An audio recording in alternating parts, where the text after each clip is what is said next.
also joined by the GOAT, Detroit Lions beat writer, John Maakaron. Doctor. What up, man? Fellas, you interrupted my Brazzers time, man. What the hell? I thought you changed the password on you. You chose to email me. This was the time? What up, man? How you been? How's camp? Man, the NFL world's like a fast-moving train. It just starts, and all of a sudden, here we go. Narratives galore. Graham Glasgow speaking out. You get Tate Ratledge signing. You get the injury already. So there's so much that happens. It's just like I was in break mode, and when we break, we break. Yeah. And then all of a sudden, it starts on a Sunday morning, and here we are. It's like a fast-moving train, and it's a big year for the Detroit Lions, fellas. What do we want to talk about? Which headline's grabbing you the most? It's doing the most numbers, I guess, on your website these days. Man, no, it's a good question. Listen, bread and butter, Jared Goff, Jamison Williams, the big guns, Terry and Arnold, and now the rookies, clearly, Ahmed Hassanin, Isaac Tesla, Tyleik Williams, Tate Ratledge, a lot of good things. I'm blessed. You guys are great support at Woodward Sports. All the local media definitely likes to have me on for some apparent reason, but the site's doing very well. I'm very thankful. Now I'm checking out the digital world like you guys, doing some YouTube stuff as well, but the Detroit Lions on SI website's doing great. And look, in the end, you guys know drama sells, and the Alex Anzalone situation's crazy because you realize, okay, you aced. The word that Dan Campbell used was aced his conditioning test. And the next day his hamstring hurts. What kind of condition was he in to be able to pass the test? So I do think everybody that has a brain is reading between the tea leaves. I asked Dan to confirm what's the injury. Why isn't he okay? If he is he nicked up a little bit? He confirmed today it's a hamstring injury. So I just think that it's a little bit questionable that he doesn't have a contract. He spent all off season highlighting everyone that messaged him, that praised him, and he's not there. So I do think he's making a calculated business decision. I don't have any inside information, but it just lines up that, listen, how are you healthy enough to ace a physical and then the next day you're hamstring? So I hope he's out there fast when pads are on. And Doc, another I think big headline out of camp so far was that Tate Ratledge has been taking the first team snaps with the center and the offensive line units. What has been going on there, and how has my cousin been looking at center? Yeah, listen, it's one of those deals where I thought going into the year that Graham Glasgow, the veteran, you'd want to have some comfort. Yeah. But Graham is steadfast. He's most comfortable at his natural position at right guard. And he spoke to the media and he said, look, the competition might already be over. I want to play right guard, which really also opens the subject. Like if a player signs with you and tells you, I don't want to play left guard, and you still put him there last year, it's another reason why maybe the year didn't go the way it should have. And you guys look too, if you watch the film, the offensive line didn't play that great against the Commanders. But now Graham Glasgow's happy, and Tate Ratledge is taking all the snaps at center. Hopefully we get a chance to hear from him regarding the fact that he signed pretty late, but luckily he's here, and he looks the part. He looks fluid. There's going to be some times where he makes mistakes, where they have to rehuddle, and there's a lot of things that goes into a call. But it's like one of those deals where I look at it and I say, hey, get all the kinks out of the way right now. Make all the mistakes, get everything you need to, let him play in the preseason, and he looks the part. Big physical specimen, and I think he's going to make people forget about Frank Ragnow pretty quickly, and I'm happy because if you're going to go out and get talented offensive linemen, from the SEC is not a bad place to look. That's for sure. Get the kinks out, no brazzers. I do want to ask you about looking the part. Obviously, Tyleik Williams, your first-round pick, is going to be asked to take a little bit earlier snaps with the first team with the injury to Levi O. I know it's kind of hard with no pads out there, but is he at least looking the part? Absolutely. You look at it, and one of my observations today, one of the best players on the field today was Marcus Davenport, but largely due to the fact that there was a lot of pressure from the interior as well. And Tyleik looks the part as well. He looks like he's acclimating, looks confident. And here's one, I think, benefit that people probably aren't going to talk about a lot, but we have to highlight him, is the presence of DJ Reader. Yeah. When you have a veteran that's played in the league so long, and you get all that time, you get to meet with one of the game's greats, and then you're a young player, you get a chance to learn, all right, how to make some certain moves here, how to approach certain things. And of course, the blessing is that Tyleik Williams is going up against Tate Ratledge at times, so there's great opportunities to block and see things. But first and foremost, most importantly for Tyleik Williams, is the ability to stop the run, clog the middle. And then he's going to continue to add his pass rush skills, and I think he's going to be a great replacement. It's unfortunate that one of the first newsworthy events was Levi Onwuzurike, suffering a torn ACL, gone for the year. But in the end, I like the initial 4-man base front. Aiden Hutchinson, Tyleik Williams, DJ Reader, Marcus Davenport.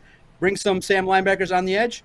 You got a nice 4-man front there. And when you want to bring some extra pressure, I like what I could see from Derek Barnes to bring the pressure. It stinks because you lose a little bit with Levi Onwuzurike. But, guys, 1 year, we saw him last year. Other than that, he's been a guy that's been injured so much. So, in the end, I think we're going to turn the page, and let's look at players that hopefully can stay healthy. I read briefly about Davenport today. Was that against Dan Skipper, though? Or I saw he did something against Panay as well. Was he everywhere, or would Davenport having success on the offensive line? Who was he going up against? Yeah, it was. They moved everybody around. It was on both sides. He was making moves on Dan Skipper, Panay.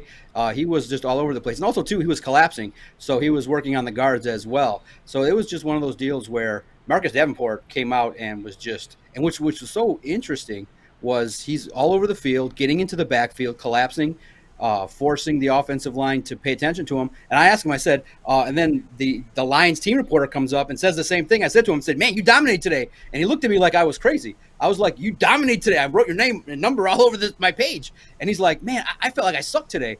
And I said, oh, okay. And then luckily I was like, I think I saw you dominate. And then the Lions team reporter's like, yeah, you were all over the field. And he's like, man, I'm just hungry. I'm trying to get better. I asked him directly. I said, what are you going to do to stay healthy? Like, this is the thing. The coaching staff says they're going to work to keep you healthy. He's like, I can't look at it like that. I just got to focus on the process, go one day at a time, and try to get as healthy as humanly possible and to be able to rehab, to get his body right, to make sure that every single day he recovers from tough work. But it's just one of those deals where you just got to take it one game at a time, and whatever productivity you can get from him would be a blessing. But I do think an aspect that will help, and I think there's a concerted effort to try and plan to try and keep him healthy, is to use Ahmed Hassanin a little bit more, use the linebackers more, use different variety of players to try and keep him fresh. And it's a strategy I think they're going to try to deploy. He won't play in the preseason, and if you can get any contribution from a great rookie and great other edge rushers like Pat O'Connor, Nate Lynn, other linebackers as well, now you have an opportunity to kind of mix and match and try to keep, because you want Marcus Davenport as healthy as humanly possible for the postseason, and you can ill afford major injuries to that defensive line after you lost now Pascal for a little bit of time and Levi for the whole season. Yeah, and speaking of mix and match, like, what does that 3-tech spot look like after Tyleik Williams leaves? Like, after Tyleik Williams needs a breather, is it a guy like Pat O'Connor, or are they letting Ahmed play a little inside? I know they like to do that with Josh Pascal, but obviously I feel like him and Ahmed are the same kind of body type, so I don't know if they wanted to get him that as well. But who's going in there after Tyleik bumps out? Yeah, you got to look at it and you got to say it's time to pay attention to Broderick Martin as well, somebody that can clog the middle and get into that rotation. I haven't seen him too much in terms of focusing in on the interior. I've been focusing a lot because Dan Campbell said all eyes on the offensive line. So I've been looking at Nice and Giovanni Manu. And so the first couple of days, all eyes from the dock were on the offensive line. Now, Tuesday and Thursday, I will take a deeper look at the reserves along the defensive line. But yeah, absolutely right. Behind Tyleik Williams, you also got to remember, too, Roy Lopez is a player they brought in from Arizona. Mm-hmm. He's stout. I think he's competitive, is hungry. During a second-team rep, though, today, he got nicked up and didn't leave practice but didn't finish. So I want to continue to watch his game. I like what he does against the run. I think he has a potential to earn a reserve spot. And then, Broderick Martin, I probably would presume he's getting a lot of third-team reps right now and mixing in second-team reps when he gets the opportunity. But he looks trimmed down. And hopefully, if everybody stays healthy, Broderick's got to do some work to kind of work his way up the depth chart. But I think right now, Roy Lopez is a guy you want to pay attention to throughout the course of training camp. Did he get banged up today? I heard something. He got hurt. Yeah, Lopez. he said he didn't finish. Yep, during the second-team drills, he got nicked up, kind of was ginger. It didn't seem too serious. He was just talking to trainers. But it seems like right now, whenever there's any kind of hiccup with an injury, the Lions are taking a super precaution. So he didn't walk off the field with – that's why – I can give you a little insight. When you see the tweets like, hey, Sione left the field, we're getting updates regarding what's going on because we don't want rampant speculation. So if you don't see a tweet that someone left the practice, they were there and were practicing. And Roy did not complete practice, but he didn't walk off the field when he was nicked up. It was during a second-team drill. And I don't think I saw exactly what happened, but I don't think it's serious if he didn't leave practice. And then Vaki, what's up with that one? Was it just it looked like a little stinger, or what's the read on that? Yeah, I don't have a read on the severity, and I'm not supposed to speculate regarding the severity of injuries. It's a leg injury. He left practice. Definitely they were working on today, a lot of blocking drills. You look at it and you say, hey, this is somebody that you can count on, hopefully, for special teams. But again, the issue is, and this is kind of the global issue that I think people have with Brad Holmes, is there's guys that you kind of been dealing with injuries, and they come into the league and they struggle at times with their size. And look, man, these drills are serious, and it can happen at any play. I don't foreshadow. Hopefully, it's going to be a long-term thing, but we'll update from Dan Campbell on Tuesday regarding Sione Vaki. Hopefully, it's a situation similar to Ennis Rakestraw, where he left practice and it was just a chest contusion. So you hope that Sione Vaki gets on Instagram and is like, chill, everybody, because I sense you guys are sensing it too.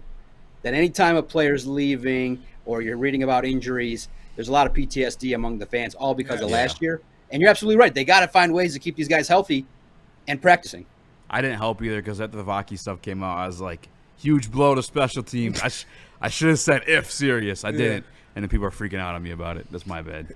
I'm adding fuel to the fire. And Doc, I saw you tweet earlier about Jameson Williams and about how he's shown, been on display the first couple of days of camp, about the route running and the hands looking a lot better than they were at this point last year. And we've obviously heard everybody over the summer, all of his coaches echo those same sentiments. How has JMO looked in the first couple days? Yeah, you definitely find number one, right? I was on the other side of the field yesterday, and I got to grab a video of his catch. And then today I ran to the other side of the field, and you always want to showcase number one. And first and foremost, last couple years, he was dealing with drops in practice. Yeah. And it's just practice, but you definitely have to highlight what was going on. Now he looks the part. He's ready to come in and do the work competitively, and he looks better. He looks more confident. And you can see the difference in that his route running is crisp. He's gliding out there.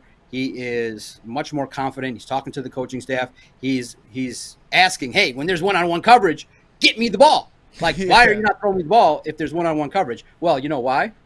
Because the Lions defense, imagine, if you're a defensive coordinator, what are you going to do if you have two great safeties? You're going to shade some attention a little bit towards Jameson Williams. So Brian Branch and Kirby Joseph are getting to know JMO pretty well as they're now getting into competitive periods. But JMO's doing his thing. I think when he wants to turn on the afterburners, there's nobody going to be able to cover him. And I just think that as long as the connection stays strong with Jared Goff, I project more than 1,000 yards, 10 touchdowns. I think it's ready. You can say it. Look, it's practice. We're not going to get to see the full JMO experience until the regular season. But get ready, guys. The JMO experience is going to be fun. And you know what it's going to involve? Can't wait. Deep plays, bomb touchdowns, dancing in the end zone, and a whole spectacle. So get ready. Clip it, baby. JMO's going to show out in 2025. Nice. I can't wait. Yeah, I heard they looked pretty vertical yesterday. Obviously, sounds like today too. But the defense dominated. Was Terrion part of that conversation at all? Yeah, and I took a note, and sometimes because I've only been reporting on the NFL for 8 years, but in my 8 years, I don't think I've ever seen a defense dominate a 7-on-7 drill. Now, when you guys read, definitely pay attention to if it's a team period or 7-on-7. 7-on-7 is designed for the offense. There's much more space. Receivers can get into the zones, and there's more one-on-one coverage.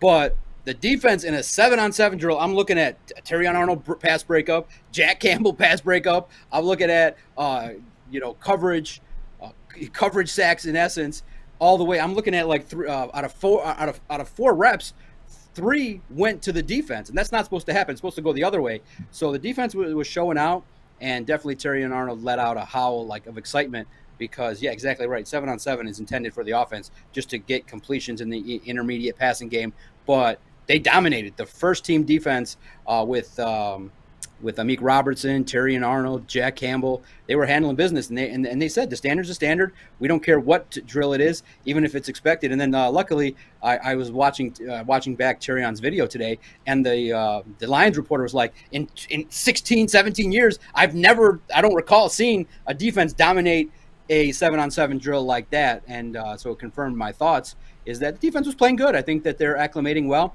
and it's getting a little chippy out there. So Calvin Shepard is not wanting the offense to make it a offensive party. So I like it. I like the competitiveness. I do think when you guys get out there and you see the competitive battles that are going to take place, it's going to get feisty, it's going to get rowdy. But the defense has to be able to hold their own. Look, in the end, I do think that it's going to be a similar pattern as last year. Your offense, and that's why I'm hopeful, even though you'll see headlines like, is it time to panic? Those are just headlines. Watch the videos. Watch my content. There's a little bit of fair and balanced analysis. There's things I'm definitely going to be worried about. There's things I'm going to be thrilled about. And the thing that should, and whatever you want to focus on, we'll have it for you. But in the end, what should excite fans in the chat is your offense is going to dominate. I mean, I don't see how teams, other than successfully trying to blitz and getting home with supremely talented defensive ends and interior linemen, which only a few teams in the league can execute, the Lions offense is going to score a lot of points. You're going to be in a lot of games. All you need to do is hope for the defense to hold on, make a couple plays late, bend, don't break. But when you have an offense, the reason to love the Detroit Lions and to spend money to buy tickets to watch games is they're going to score a crap ton of points. They're going to have a lot of exciting plays. Look at the talent. I mean, Spenny, and Easy can coach the Lions offense with Amon-Ra, J-Mo, Sam Laporta, J-Mo. It's like, pick your poison. It's going to be like, today I want to give the ball to J-Mo. Boom. It's going to be fantasy football heaven. Oh, Sam Laporta day? Great. Amon-Ra St. Brown day? Great. And then you mix in Tesla and Patrick when you want your X receivers to get into the mix. Guys, the offense is going to dominate, and it's going to be fun to watch. You just got to hope. To be a championship team is when the time comes. You add a couple pieces to that defense. Yeah. When the playoffs start, you can limit some of the great offenses in the league. But I think I still believe it's a double-digit win season and a great offense. You just got to hope the young talent on defense steps up. Breaking. The doc says Lions offense takes a step back in practice under new offensive coordinator. That's great to hear because Terrion, there was a lot of people question his ability after last year. I think you got to look at it as rookie year, playing the most man coverage snaps. And I think we've watched him grow throughout this season too. It's nice to hear he's looking good in practice. Absolutely. Second-year jump from Terrion, Ennis Rakestraw, Jack Campbell. You need those young cats to develop and be at a great clip. Listen, you have great talent. The question mark's going to be, did Brad do enough along the defensive line? That's going to be the key. And here's, a reason to panic. And you look at it and you say, all right, Brad Holmes has been, and let's set the standard, he's been the best Detroit Lions general manager in all of our lifetimes. He can draft, he can develop, he stated a goal and executed it. But to be a general manager, and you always look to the world champion, you can't hate on the world champion. In my opinion, the great general manager has to have all the tools. Draft well, trade well, get a fair share of wins when you make trades, and then when the time comes, it's time to go out externally and land great free agents. The Eagles landed Saquon Barkley and surrounded a great defense with a great offense led by a young mobile quarterback. So Howie Roseman has a total package. Yeah, he's got some busts on his record, but for the most part, he's widely heralded and praised for great drafter, great at making trades, and great at external free agents. Brad is good at 2 of 3. The free agents, a little bit cautious, a little bit of an evaluator that looks for guys that are a little bit more affordable and are cost effective but have a risk of injury. Emmanuel Mosley didn't work out. So you look at some of the external free agents the Lions have brought in, it's been hit or miss, but I do think that at the trade deadline, when you look externally, whether it be this year at the training camp deadline or when the season starts, if you bring back Zadarius Smith, you got to be able to externally, outside of your comfort zone, find guys to be able to contribute. Maybe he got scared by Cam Sutton and freaked out when he gave a big contract to a cornerback and it flopped. So listen, strike while the iron's hot. I know you're maybe reluctant, but get free agents here. This football team is 2-3 impactful players away from being a Super Bowl legit #1 seed and getting after it. Or some trades too, man. I mean, 3 third-rounders for Isaac Tesla. I mean, that's as much of a question mark as any free agent or trade you make. At least in a trade, a guy's productive at the NFL level. Sorry. No, it's fair. When he falls in love with somebody, he's willing to trade assets. That's for sure. Yeah, and that's you mentioned a guy that I think fans are kind of split, right? Like some people say they don't want him back for some reason. I don't understand, but I think a majority of fans want to see the Lions re-sign Zadarius Smith, want to see the Lions, and especially now with Levi Onwuzurike out, I know that they don't play the same position, but that allows you more solidified at edge, so then those tweeners that we mentioned can focus more on the interior. What do you think about Zadarius Smith? Is that still going to get done, or is that just kind of gone now? No, it's not gone because I do think Zadarius is going to wait till the end. Remember, too, this is how it works. Zadarius is waiting for the best deal. It's a business. Yeah. And he's waiting to see if another team has a training camp injury, then his salary goes up another $1 million. Let's say he wants to be between $4 and $7 million, and the Lions are probably going to be on the lower end of 4 to 5, and he wants to be on the higher end. So he's just going to wait and relax. He doesn't have to come to training camp. He knows the NFL. He knows the Lions. So I do think it's in his advantageous position to put himself in a position to leverage the most. And I do think that by the time the end of training camp comes, there will be more talks between the Lions and Zadarius Smith. And if there's a deal that can be worked out, it's a business. And if there's a one-year deal with a lot of incentives that you give him for pressures and sacks, then you make the deal. But if Zadarius wants to just maximize his value, then it behooves him to wait until a team suffers an injury or is showcasing in training camp that the defensive end spot is a weak spot. So Zadarius wants to maximize his leverage, but in the end, I do think that there is a relationship that's been built with the Lions, and you can always call back to Zadarius Smith. He's a good player, but remember, guys, he's north of 30. You typically don't get a lot better in your 30s. You know what he brought to the table. He wasn't that great against the Commanders, and you brought Ahmed Hassanin here to develop. You have Nate Lynn. You have Keith Cooper, who's young and developing. You have players at the defensive end spot that you probably don't want to give reps to away from young players in terms of halting their development. So it's yet to be determined, but I don't think the Lions view it as big a priority as the fans do. T-Mac says, Z just needs to tear an ACL. Brad will cream his pants. I want to ask about Isaac Tesla, because obviously you gave up a lot of assets to acquire him. I'm sure he's with the third team, second team. What are the expectations for him, and how did Hendon look throwing to him? I saw you tweet about that as well in your article. Yep. And so, listen, remember that each and every day, Hendon Hooker is going to be probably flip-flopping between the third team and the second team. I did find it unusual that he started with the third team. You want to kind of start off on the right foot, give him the best talent, because today with the second team, he started, you've seen him throw to J-Mo, seen him throw to Laporta. They mixed and matched. On offense in training camp, you do see sometimes unusual, I think yesterday we saw David Montgomery get a third team run, but for the most part, Isaac Tesla has been with the second team and has opportunities to make plays. And today he's developing chemistry with Hendon Hooker. And for Tesla, look, he's silky smooth, runs great routes. He definitely has burst off the line of scrimmage. Where you see a little bit of areas of improvement is when he's got to change direction and figure out where to go based on the coverage. It's a little bit awkward, but he's going to continue to grow. Listen, he can definitely track the football. And he was running out there and put his hands out and made a great catch. And you see the prototypical X receiver that the Lions and Brett Holmes would like. I think he's competitive. I don't think he's going to get to the wide receiver 3 spot this year. But if you can get some meaningful reps this year towards the end of the year at wide receiver 4, no problem. Or some maybe in a rare wide receiver 5 set, he's going to be out there and maybe is an end zone target. But he's going to have a nice rookie year to develop, and it's a great privilege to have when you have St. Brown, J-Mo, Tim Patrick, and Khalif Raymond ahead of him. No. Baby, come back. Oh. Dang. Oh. Yes. Wait, you come back? I think he came back. He popped back. Yep. He popped back. There we Let's go. He's got to go in like 5 minutes anyway. That's perfect, but I apologize about that. I was just saying that he's going to have a nice year to develop with some great talent ahead of him. Yeah. What's your prediction? Oh, go ahead. No, go ahead. What's your prediction of Hutch, man? We just saw TJ Watt get paid. He's coming off an injury. Are the Lions going to bank on him returning to that form and give him the money now, or you think Hutch is going to bet on himself to reset the market next year? Wouldn't it behoove Brad Holmes to pay it now, pay the 43 to 45 now? Yes. Imagine if you don't do it. Okay, first and foremost, for those of you that said that Aiden was going to sign first, I don't think you understand negotiations. He was always going to wait for TJ, always going to wait for Trey Hendrickson. He wants to wait and see what the number is and then go over it. Clearly, he's young, he's talented.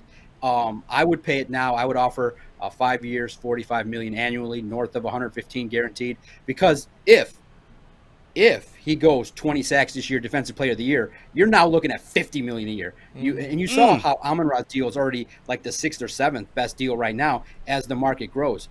Take the money, make the offer, secure him, let him play comfortable. I mean, what better scenario? You just saw Graham Glasgow say, man, I was miserable playing left guard. not comfortable at all. When I told the team, I'm signing here to play right guard, you give Aiden Hutchinson north of $200 million, he's going to go out there and be comfortable. He's going to play free, not a care in the world, not going to worry if the team's going to worry about or monitor his leg and his production. You make him as comfortable as possible. You make him the staple of the league. He'll get you 15 sacks every year for the next decade. He'll be that leader if you empower him. And how do you empower people? You pay him a boatload of cash. So pay Brad, make the deal and make it happen. You champion, this is your guy. That's why you didn't get Miles. That's why you didn't get TJ Watt. You didn't get Trey Hendrickson. You said, this is our guy. So if that's the guy, and you know that he was at 7.5 sacks within the first 5-6 games, pay the man. Everybody in Detroit will be happy. Absolutely. Doc, we appreciate you so much joining us. Before you get out of here, you want to shout out what you got going on, where all these articles are popping up, where people can find the best coverage of training camp in the city. My man. Man, thank you guys humbly. Listen, you guys are doing a great job. I peek in all the time. Great UFC bets. Thank you for the cheap bet that you guys threw out there last time. Very nice. Welcome. Winning bets, always good. And I look at it and I say, all you got to do, Detroit Lions on SI, the hub of the operation, if you go to X, at Detroit Podcast. I'm one of the rare ones out there taking videos, photos. I'm a one-man operation out there, and I'm covering the team daily. I'm out there. And the blessing is, you guys know, if you ask, I'll come on your shows, and I'm accessible. So if you have questions, message at Detroit Podcast. What do you think about this? What do you think about that? It's always great to debate, and as long as you're respectful, we'll have healthy discourse. But if you're not, I'm just going to block you and go back to watching Brazzers. Doc, I love you, man. You've always been supportive of us and everything we got going on since we weren't even names in this industry, so I very much appreciate it. We appreciate you so much, Doc. And make sure, don't be humble. If you guys go out to camp and see me with my head down, walking around, focusing, yell out, Doc, what's going on? I definitely want to see you guys out there at camp, and your opinion is just as weighted as mine. You guys are crushing it with the great shows you're doing, and keep up the great work. Let's talk again soon. Absolutely. Yes, love you, Doc. Thanks, brother. And one more thing. Hentai before I die.